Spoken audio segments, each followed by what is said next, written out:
Salut tout le monde, c'est AnySnow et aujourd'hui dans cette nouvelle vidéo je vais vous expliquer comment installer le launcher d'Android Oreo 8.0 pour avoir le même style sur la page d'accueil de votre smartphone Android.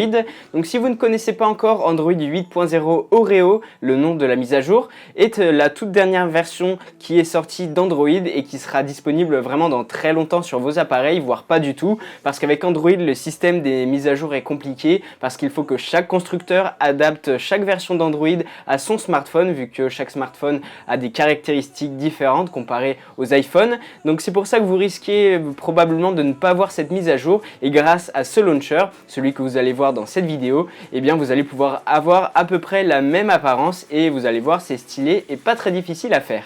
Ce que vous allez commencer par faire, c'est copier-coller dans votre navigateur le lien Dropbox que j'ai mis dans la description de la vidéo. Vous allez tomber sur cette page et vous cliquez en haut à droite sur la petite flèche pour afficher le menu avec marqué téléchargement direct. Vous cliquez dessus et puis sur télécharger en bas si besoin pour bel et bien lancer le téléchargement. Il va apparaître dans le centre de notification et une fois que c'est fait, vous pouvez ouvrir la notification. Donc pour ma part, si j'essaye de l'ouvrir ici, ça ne va pas fonctionner. Peut-être que ça fonctionnera pour vous. Donc ce que je suis obligé de faire, c'est de me rendre dans gestionnaire de fichiers dans la mémoire de mon appareil pour retrouver le fichier download, et là je peux voir mon fichier launcher 3 qui s'affiche. Je peux cliquer dessus et appuyer sur installer. Au bout de quelques secondes ça va être installé, je peux cliquer sur OK et quand je vais appuyer sur la touche home, eh bien on me propose de sélectionner le launcher 3 en bas, donc ça va me l'ouvrir, et on me propose aussi d'autoriser les notifications, c'est ce que je vais faire. Et enfin quand je vais appuyer sur le bouton home, on va me demander de le faire toujours, c'est-à-dire que à chaque fois que vous appuierez,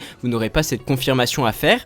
Et donc voilà, on est sur le nouveau launcher. À gauche on a une page Google, un petit bouton aussi qui nous permet d'accéder facilement aux recherches. En haut à droite j'ai un petit widget météo, et l'avantage avec ce launcher qui reproduit Android 8.0 Oreo, c'est que vous pouvez appeler la page qui affiche toutes les notifications à n'importe quel endroit de l'écran. Vous n'avez pas besoin de cliquer sur une icône, il suffit de glisser de bas en haut et à n'importe quel endroit sur votre appareil ça va faire afficher toute la liste des applications.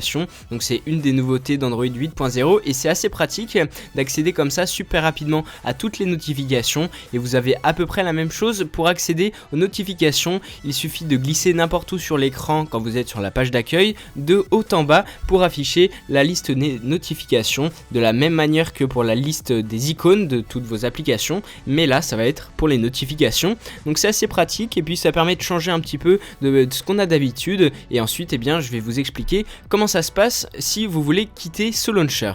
Donc ce que vous allez devoir faire, c'est vous rendre dans vos paramètres, ensuite dans la section qui concerne toutes vos applications, et vous allez y retrouver l'application qui s'appelle Launcher 3, celle que l'on avait installée juste avant. Et une fois que vous allez la retrouver, vous pouvez cliquer dessus, c'est celle avec le logo bleu, et là je vais cliquer sur le bouton ouvrir par défaut, puis supprimer les actions ou effacer les actions. Voilà, c'est fait, et à partir de maintenant j'ai de nouveau la confirmation. Je sélectionne le launcher habituel, peut-être que pour vous il n'aura pas le même nom, mais voilà, je retourne sur le launcher habituel d'Android. Comme vous l'avez vu, la manip n'est vraiment pas très difficile à faire, le launcher est vraiment fluide et je n'ai pas noté de baisse de batterie particulière en l'utilisant. Et si vous voulez le supprimer, il faut faire la petite manip que je vous ai montré juste avant. C'est vraiment très rapide et pas compliqué là encore. Dites-moi dans les commentaires ce que vous pensez de ce launcher, s'il est bien fait, si vous avez une bonne fluidité vous aussi. N'oubliez pas aussi de mettre un gros pouce bleu, évidemment de me suivre sur YouTube mais aussi tous les réseaux sociaux, c'est-à-dire Facebook, Instagram, Twitter. En attendant ma prochaine vidéo, portez-vous bien, on se retrouve très bientôt.